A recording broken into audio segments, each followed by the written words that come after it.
The body of a male was found on June 11, 1984, by a farmer in rural Lincoln County, Missouri.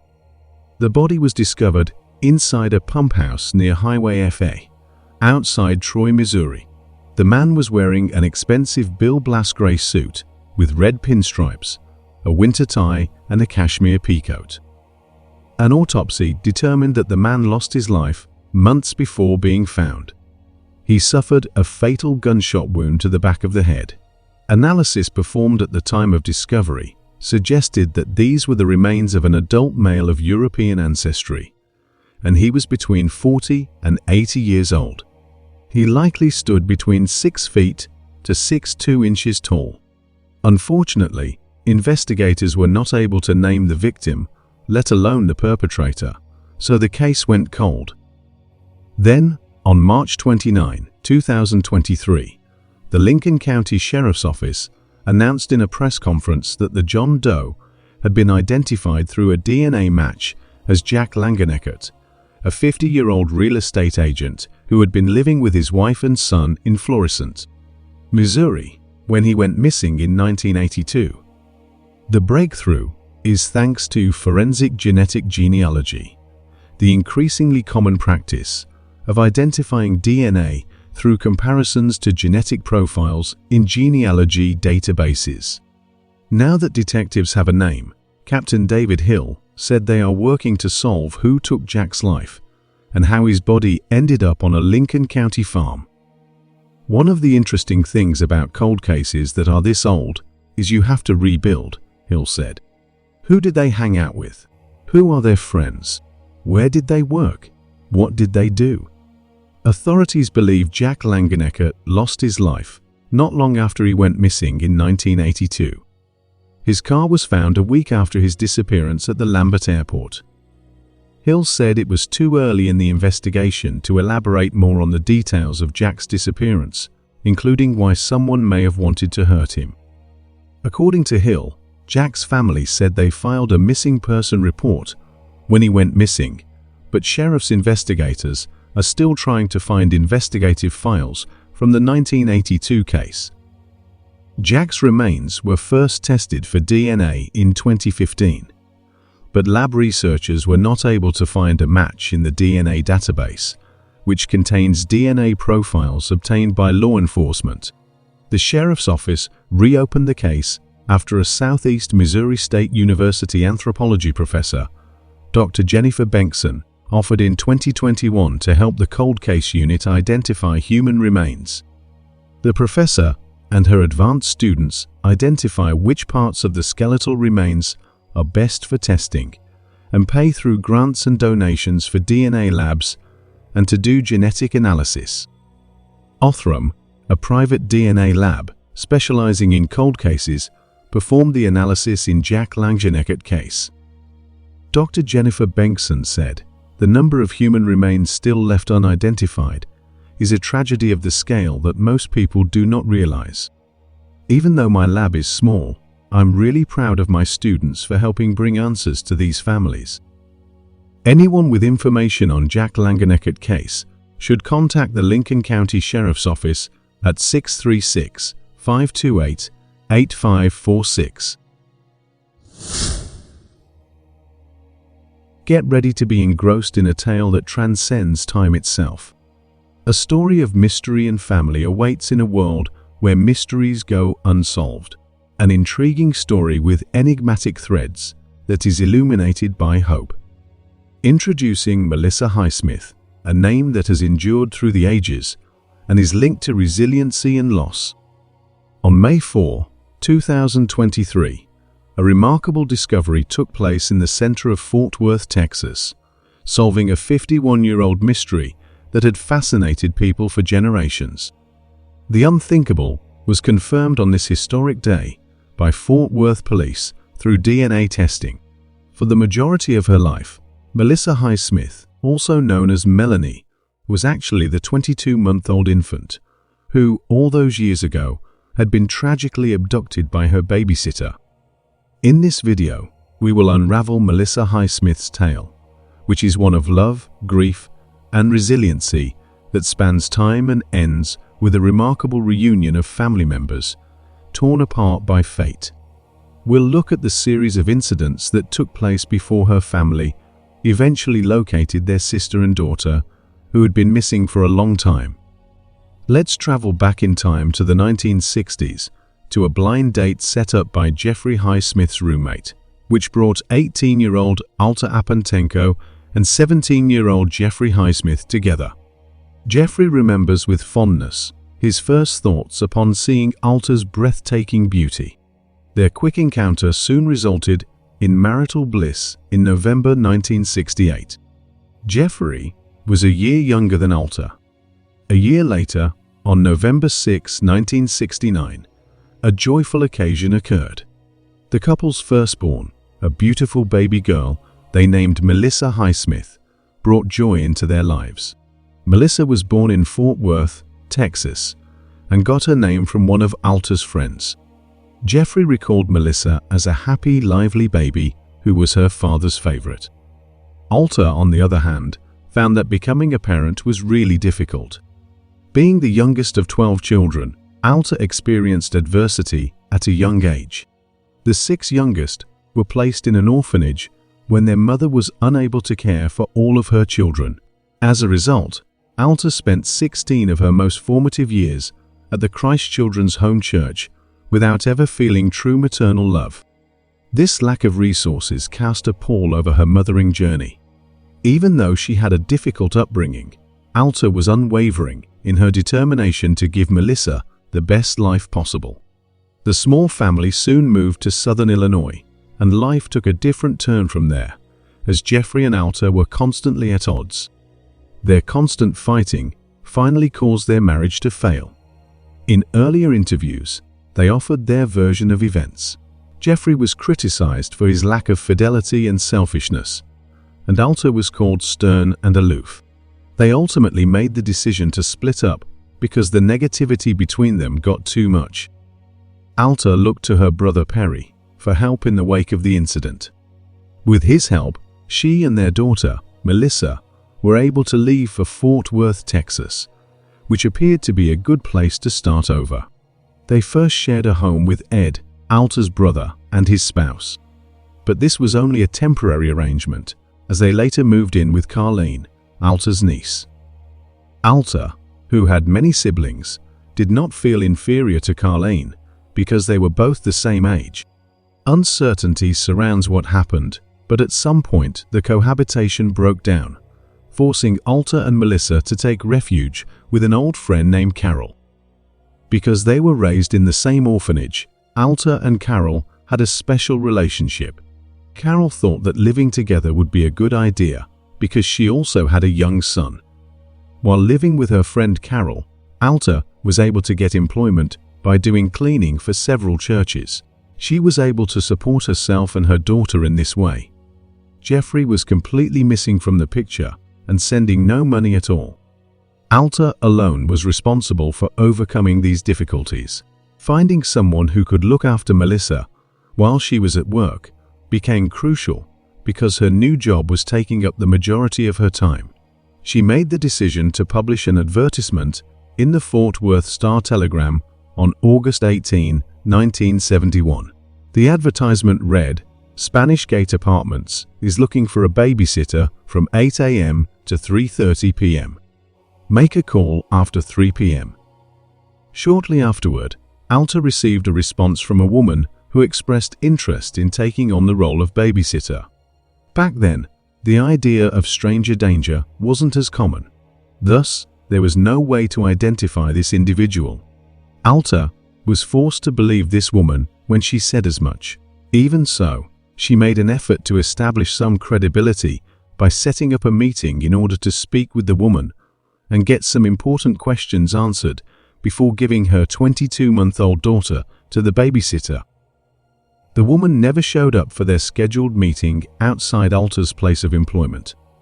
Alta was under pressure to keep her job by reporting for work the following day, which caused her a great deal of anxiety due to this unanticipated hiccup. The babysitter promised Alta that she would take care of Melissa, even though she did not show up for their first appointment. She mentioned Melissa could have fun in her large backyard, which was a detail Alta found appealing. Despite their unsteady beginnings, Alta was forced to accept this babysitter's services because she was forced to do so by her professional obligations. As a result, Alta left her daughter Melissa in the temporary care of her roommate Carol on the morning of August 23, 1971. Interestingly, Carol didn't take on full-time babysitting duties that day, despite having her own son. Although the precise causes of this are unknown, rumors circulated that she had prior arrangements. That August morning, Alta had to rush off to work, leaving Melissa and Carol, who was probably still drunk from the previous night, behind. It's assumed that someone came to the house at 8:30 a.m. The odd thing about this is that it's unclear if this person was a man or a woman. They identified themselves as Ruth Johnson and claimed to be Melissa's anticipated babysitter. The visitor's most distinctive feature was a pair of long white gloves, an odd, almost ostentatious choice, given the intense summer heat in Texas. The fact that gloves were present has sparked conjecture that they may have served as a preventative measure to remove any DNA evidence, in addition to being a cunning ruse to conceal the subject's true gender. Carol did as directed and gave baby Melissa to this woman she could only refer to as Ruth Johnson. It's interesting that this person offered to look after Carol's son as well after entering the home. Carol turned down that offer for reasons that are unclear and passed Melissa on to her. This marked Melissa's final appearance for a really long time. Alta, who had been quite busy at work, had given the babysitter instructions to drop off Melissa by 5 or 6 o'clock in the evening when she got home. But the babysitter did not arrive, leaving Alta to wait tensely for Melissa. With no way to get in touch with her, Alta felt powerless. When Alta called the police in a desperate attempt to locate her daughter, she was told that she would have to wait a torturous 24 hours for any action to be taken. Melissa had not been seen in a long time, even after the 24-hour market had ended. Due to the seriousness of the situation, the FBI and the Fort Worth police collaborated on the investigation, which focused on Melissa's father, Jeffrey, at first as a possible suspect. Jeffrey, who was equally shocked by Melissa's abrupt disappearance, was being watched. But as they dug further into the case, investigators started to turn from a family-centered viewpoint to a darker possibility. Recent research on non-family infant abduction, carried out by the National Center for Missing and Exploited Children, stated that these kidnappings were frequently carried out by single women who were unable to conceive and therefore turned to stealing children from other people. In the decades that followed Melissa's kidnapping, this theory came to be accepted as the leading theory in the hunt for her. For Alta, the stormy days and weeks, and eventually months, had been extremely damaging. She became entangled in an unending circle of blame and guilt. It was unbearably painful to bear. It was a trial every day. With her heart aching, Alta tried to make amends with Jeffrey, who was having emotional problems of his own, and at first turned her offer down. It would take about 2 years for Jeffrey to make up his mind to move back to Fort Worth, where they would reaffirm their vows in a more private and intimate ceremony. Over the next few years, Alta and Jeffrey's lives saw joy reappear once more. They accepted 4 additional blessings. In addition to a son named Jeffrey, who was christened after his father with affection, they had 3 daughters named Rebecca, Vicky, and Sharon. There was, nevertheless, an unspoken secret. The kids didn't know their eldest sibling was missing. It remained a well-kept secret for many years, coming to light only when the kids were 8 or 9 years old. One day, Jeffrey, their father, decided to tell the children about Melissa, while Alta clung to her silence, her past haunting her constantly, and her guilt over Melissa's disappearance overwhelming her.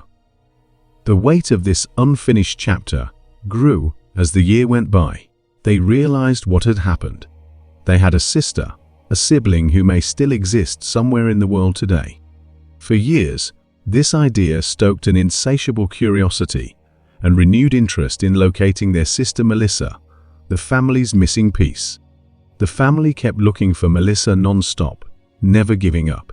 They kept her name alive and in the public eye in the current era of technology by sharing their heartbreaking story through podcasts, newspapers, and even online forums like Web Sleuths.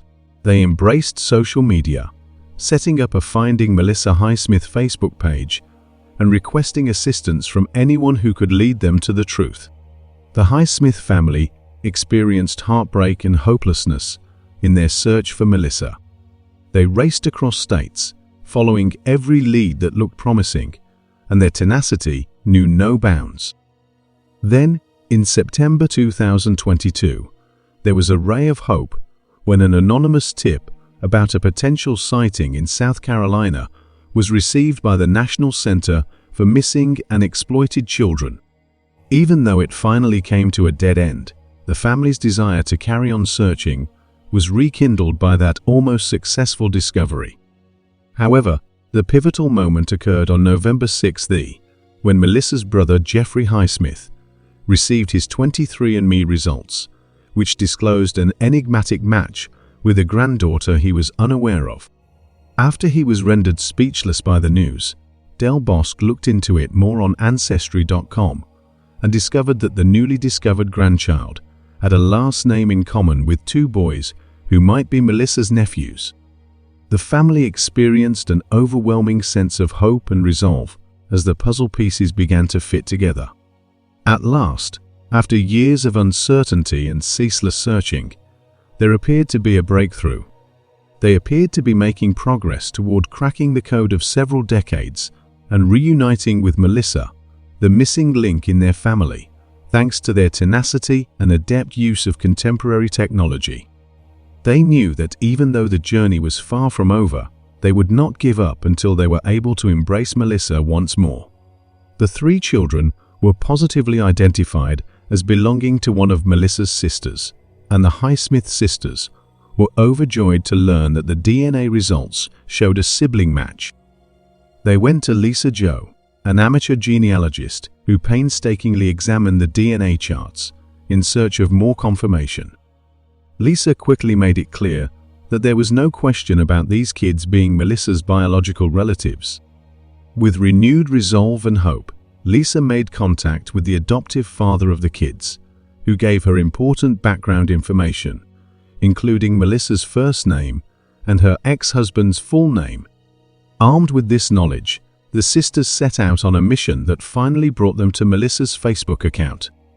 They sent her a heartfelt message, nervously expressing their belief that they were family. Melissa was first skeptical.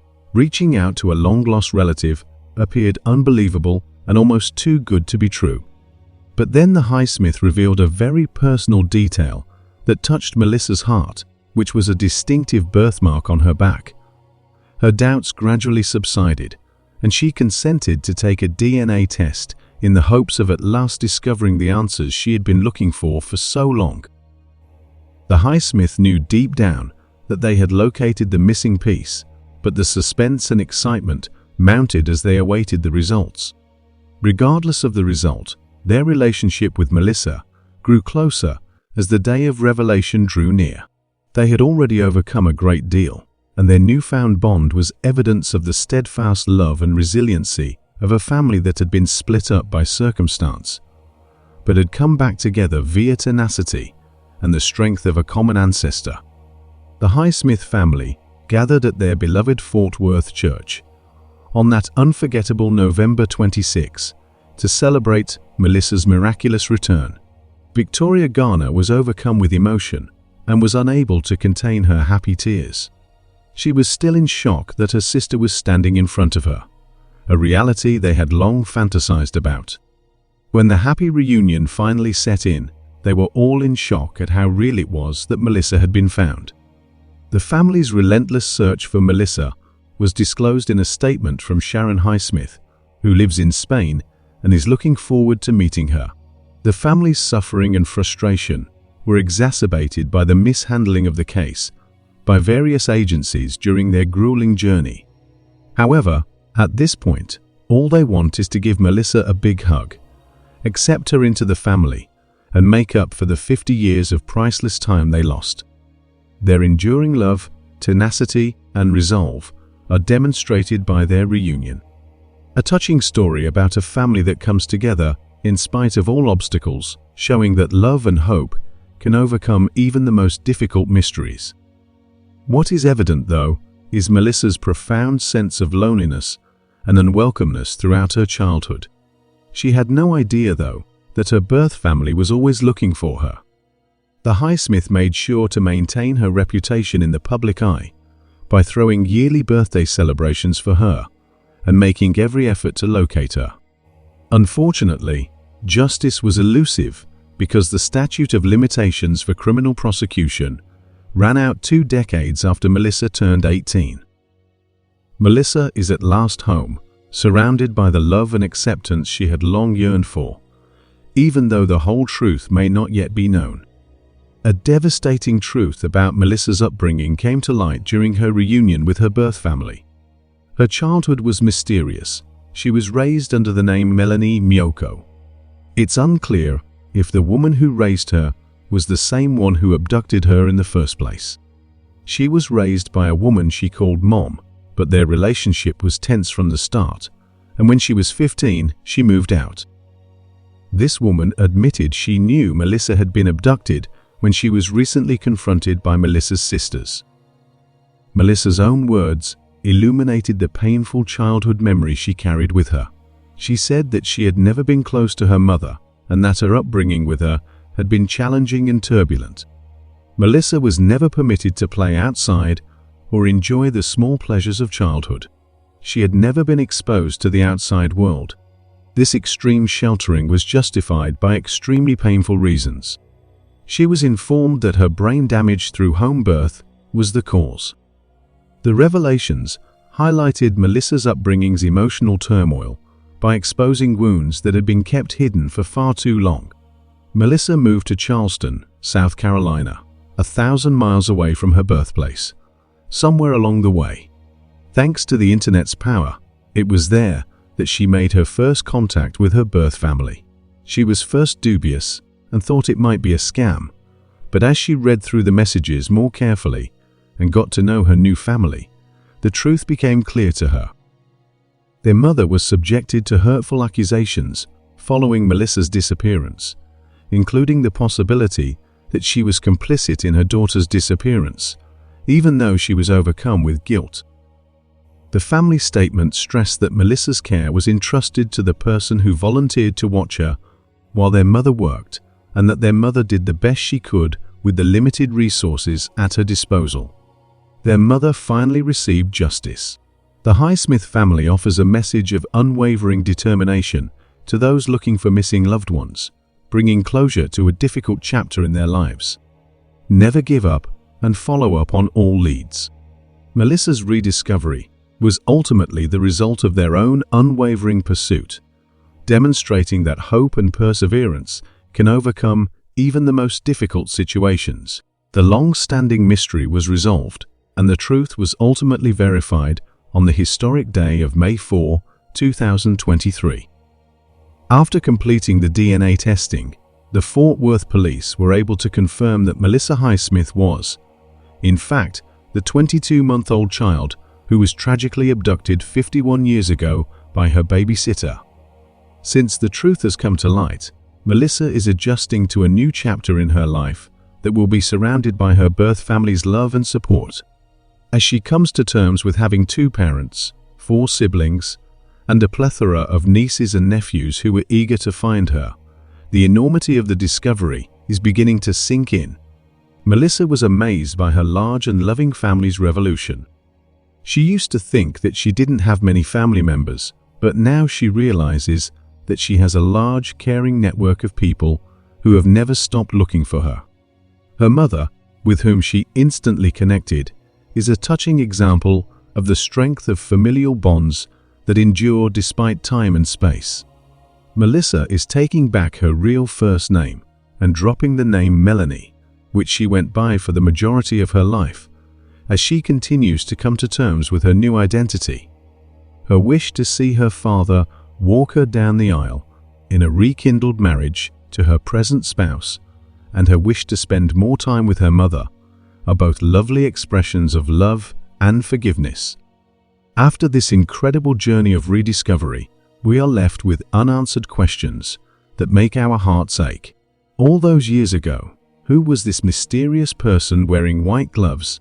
Now that she's embraced her birth name and re-established contact with her family, what does her future hold? Please share your thoughts in the comments section. Human remains were found in the woods behind a hotel outside Atlanta, Georgia on September 16, 1993. Someone had seemingly placed the remains behind an electrical unit that was covered by pine straw and branches in a wooded area that sat between a former Fairfield Inn and a vacant medical office.